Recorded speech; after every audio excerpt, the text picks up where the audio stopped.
Bienvenidos de nuevo, les saluda Claudia Palacios. Estamos en los días de Feria del Libro, por lo tanto es la mejor excusa para no hablar de otra cosa que no sea los libros. Y hoy el turno es para este libro que se llama El tiempo por cárcel, una gran conversación de Juan Esteban Constaín con el director del periódico El Tiempo, Roberto Pombo, que hoy está aquí en los estudios del Sistema Informativo del Canal Capital. Roberto, un gusto, bienvenido. ¿Qué tal? Muchísimas gracias por la invitación.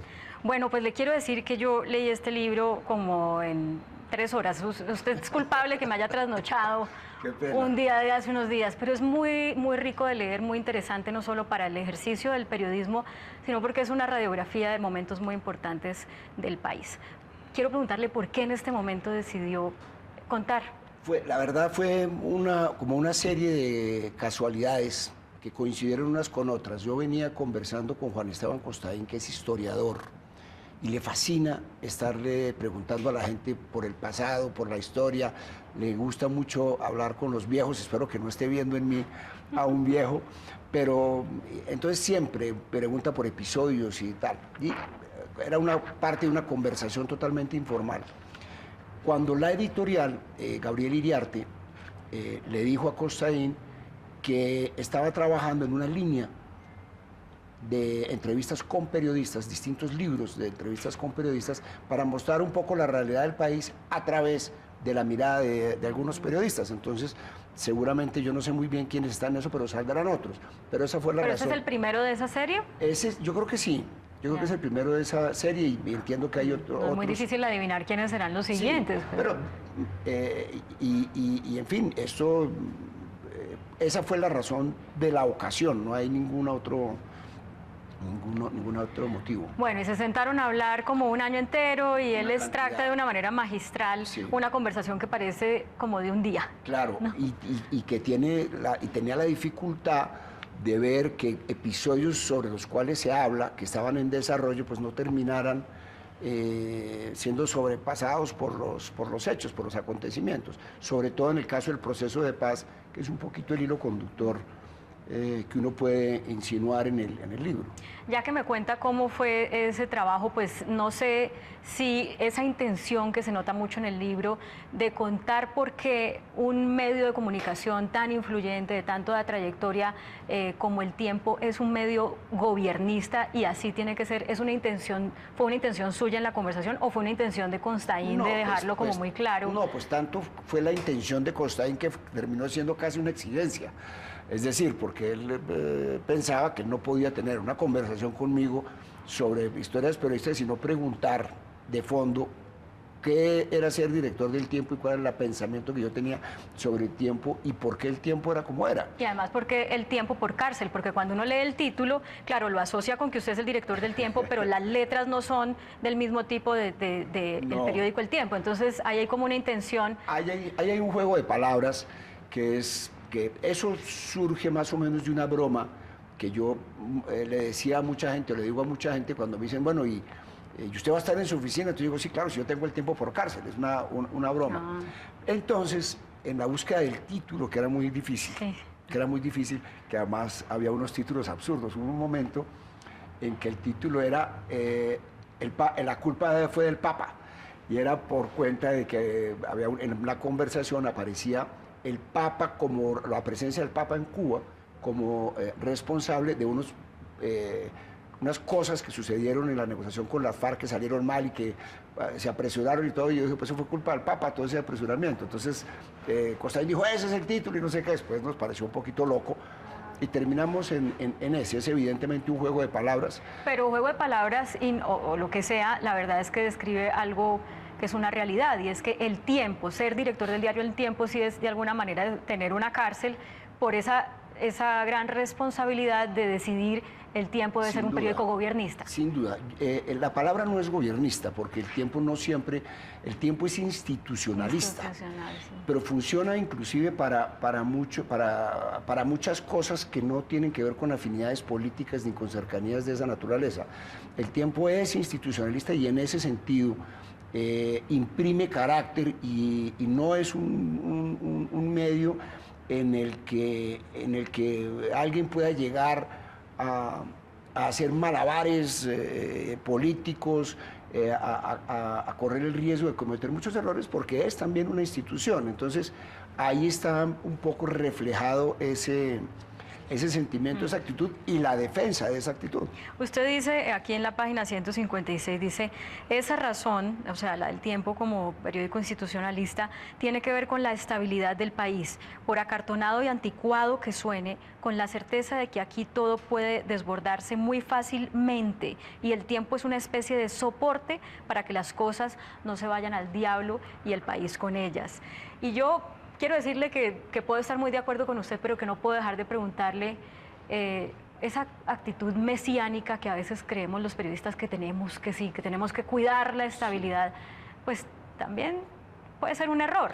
Puede ser un error, digamos, puede ser un error, todo puede ser un error y puede ser un acierto, pero hay un cierto comportamiento coherente, es decir, El Tiempo es un periódico, después podemos discutir en los casos específicos, el caso de Samper es un caso emblemático de eso, pero digamos, El Tiempo es un periódico que nace hace más de un siglo con un pensamiento republicano, que en esa época no era liberal, que después El Tiempo sí se volvió, y no era evidentemente conservador, sino el republicanismo. En los momentos, en los comienzos del siglo pasado, era una especie de visión sobre el país que era mucho más global que las que tenían inmediatamente los partidos. Después el periódico, como todos los periódicos, es una herramienta política de un partido político, es decir, El Tiempo y todos los periódicos colombianos durante muchísimos años son el vehículo de transmisión del pensamiento y la filosofía de un partido político, el Partido Liberal. Eso después termina y se acaba y viene un desarrollo histórico completamente distinto, pero digamos desde el punto de vista de la actitud del Tiempo, El Tiempo deja de ser un instrumento de combate y se convierte en un periódico que pretende tener una información profesional, ¿no? Y una postura editorial institucionalista, y eso se mantiene. Pero mire, vamos al caso de Samper que usted mencionaba. En esos 4 años hubo una férrea oposición de parte de algunos medios. Sí. Pues, QAP, en ese momento era la FM, ¿no? O Viva FM. Viva FM, bueno, sí. Al mando de Julio Sánchez Cristo, y El Tiempo ahí institucional. Uno no, a la luz de todos estos años que han pasado, uno diría, ¿quiénes se equivocaron? Los que usaron los medios para hacer oposición y quererlo tumbar, yendo más allá pues del simple trabajo de informar, o los que, digamos, trataron de asumir la cosa de somos mesiánicos, de nosotros depende que este país no se vaya al diablo. Sí, pero informativamente no fue así. El Tiempo informativamente fue parte fundamental de las denuncias contra Samper. El Tiempo posiblemente haya sido el medio que desde la unidad investigativa más denuncias hizo sobre Samper. Y los columnistas del Tiempo, empezando por Enrique Santos Calderón, en ese momento fueron rabiosamente opositores a Samper. Cuando uno habla de institucionalismo, no está hablando del maquillaje de la información al servicio de las instituciones. Es la posición editorial del periódico que lo defiende. Entonces, en el caso de Samper, no es que haya una función general mesiánica con el objetivo de salvar a un presidente, sino una postura editorial, los editoriales y la opinión del periódico, no sus columnistas ni siquiera, pensando, aquí esto tiene que haber un procedimiento institucional en el juicio de Samper, independientemente de lo que pensemos. La información no, la información fue fuertísima. Yo diría que El Tiempo y Semana fueron los que con mayor fuerza denunciaron. Y coloquialmente en su momento el director del Tiempo decía, si Samper se cae, se nos cae encima. Que era una forma de decir que una cierta fragilidad institucional hacía muy riesgoso estar en el camino de estar presionando la caída de un presidente, que ese es un tema complejo. Pero entonces, digamos, yo no reduciría el tema del institucionalismo a la información y a la opinión, sino mucho más a la postura editorial de opinión. Roberto, todos los periodistas tenemos que tomar decisiones respecto a la independencia editorial que queremos tener y por la que luchamos. Y a veces nos vemos en situaciones en que toca tomar decisiones, ¿no? Tomar decisiones que a veces no sabemos que nos van a criticar por esas cosas. Y usted especialmente yo creo que más que otros grandes periodistas de hoy en día ha tenido que tomar esas decisiones, y una de ellas muy difícil relacionada con el amor, y pues que tiene que ver con su matrimonio con Juanita, Sí. De la familia dueña del tiempo. Sí. Cuando usted se enamora de ella y dice, si esta es la mujer con la que yo me voy a casar, así don Hernando se enoje, lo que sea, ¿usted no teme perder o sea, obviamente primó el amor y ganó el amor, como usted dice al final Sí. de su libro, pero no teme, no se cuestiona el tema de la independencia como periodista? Claro, pues tanto que me retiré del periódico. Es decir, la decisión que yo tomé ahí en contra de muchos de los miembros de la familia Santos, yo me tuve que ir de ahí porque a mí sí me parecía que no era posible combinar esas cosas en un medio. Pero yo lo sentí más en el libro como una cosa de, no voy a trabajar con mi familia, Sí. pero no como un tema de independencia editorial como periodista, Sí. sino de que uno pues no trabaja con la esposa o no trabaja Claro, sí. con el suegro, porque eso De se acuerdo. vuelve un lío. Sí. Pero lo que yo estoy planteando es el tema de la independencia editorial. Si voy a ser parte de la familia Santos, que ha sido casi Sí. como la monarquía colombiana, ¿cómo voy a seguir haciendo para ser un buen periodista independiente? No, de todas maneras, el tiempo ha sido una magnífica escuela periodística. Porque uno dice pues, que Los Santos es una monarquía, pero digamos, de ahí han salido periodistas estupendos, muchísimos, ¿no?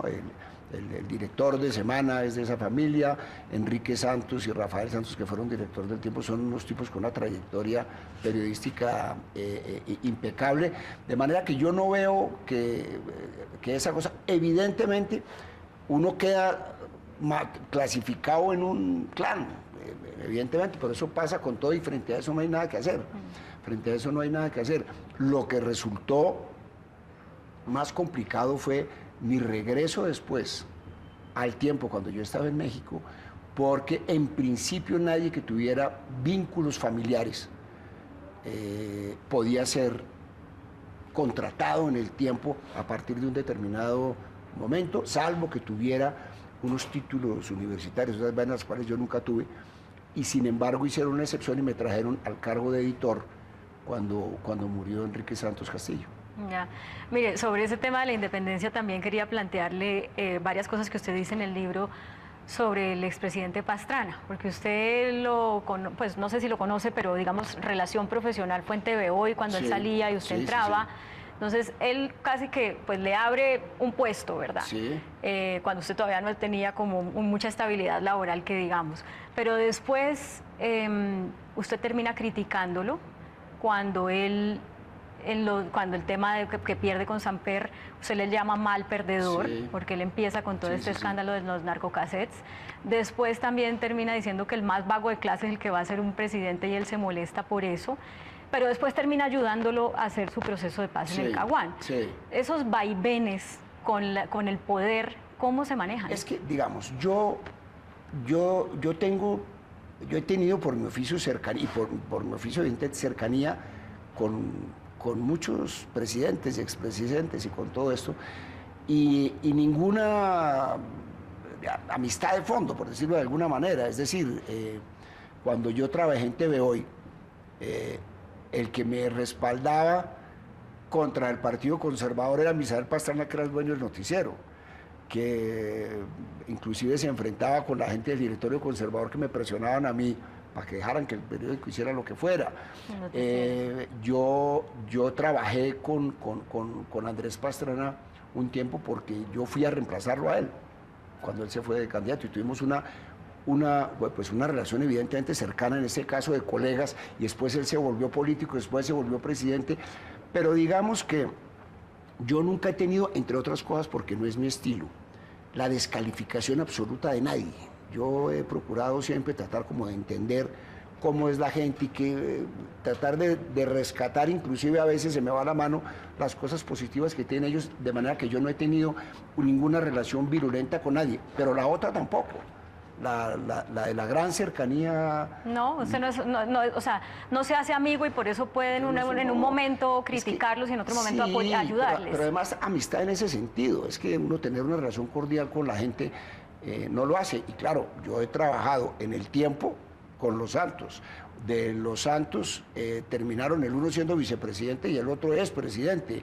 Con los Pastrana, porque tenía los noticieros, porque los políticos eran los dueños de los noticieros, y el uno era expresidente y el otro era alcalde y se volvió presidente y ahora es o sea, le tocó. presidente. Es que así es. O sea, usted no ha tenido el tiempo por cárcel, sino los medios por cárcel. Claro, claro, y uno con el manejo lo más civilizadamente posible, y la verdad es que el que uno tiene que defender, uno se defiende con el resultado de lo que hace. Sí.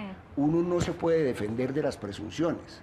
Si a la gente presume que uno es mala gente, pues uno ¿cómo demuestra que no? Y usted dice algo respecto a eso, ¿no? Como a no estar, como a la cacería de los errores de los demás, sino la presunción de la buena fe y que todos tenemos algo bueno. Dice, porque juzgar sin comprender es imposible. Y eso lo voy a ligar con un tema que conversábamos antes de hacer la entrevista, y es: los periodistas deben estudiar periodismo o los periodistas deben estudiar otra cosa. Los grandes periodistas de este país no estudiaron periodismo. Usted estudió Derecho, no se graduó, ya se graduó, no se va a graduar. No. Pero además, su hijo, que estaba en ese momento haciendo periodista, estudió Derecho. Y yo me la paso diciendo, yo estudié periodismo, yo me la paso diciéndole a los que estudian periodismo que estudien otra cosa, que uno no puede, para ser buen periodista, estudiar periodismo porque comete muchos errores. Sobre eso, yo creo, digamos, yo creo que uno no puede ser absoluto, porque hay magníficos periodistas que estudiaron periodismo, ¿no? Yo tengo en la redacción muchos de ellos, que son una gente realmente buenos. Pero usted prefiere contratar a los que no son periodistas. Yo prefiero, lo que pasa es que, claro, estamos en un periodo más o menos de transición, porque como históricamente era obligatorio contratar periodistas y había tantas facultades, pues obviamente la cantera natural es esa. Y descubrir gente que no es periodista no es fácil, pero sí creo. ¿Qué es lo que yo pienso? A mí me parece que el periodismo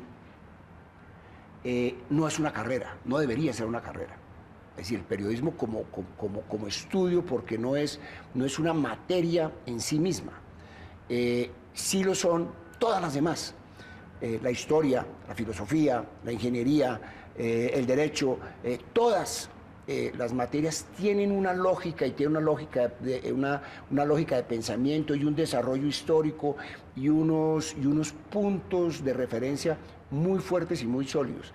Y para mí, la gente que estudia eso, cualquier cosa, tiene un pensamiento coherente, profesional, de acuerdo con la lógica que tienen los estudios académicos y esas profesiones.